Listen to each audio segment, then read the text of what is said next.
Welcome back everyone, this is PyProTech. So today I'm really sorry about the assignment 4 being delayed. I just couldn't find any time because due to my college assignments and my exams, we just got me delayed for this assignment 4.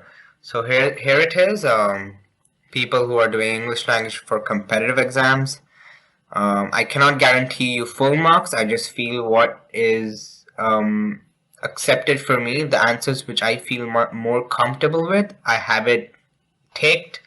So here it is. For question number 1 it is B, for question number 2 it is C, for question number 3 it is A, 4 D, 5 C, 6 D, 7 B, and 8 B, 9 second one, and the 10 B. So these are the answers, and I will upload week 5 as soon as possible as I'm free right now. I don't have much exams ahead next week or this upcoming week. So there it is.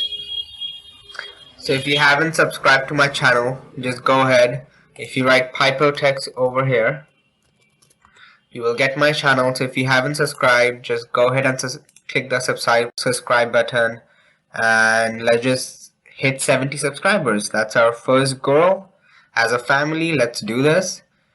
So until next time, take care, stay safe in this COVID-19 situation. Adios.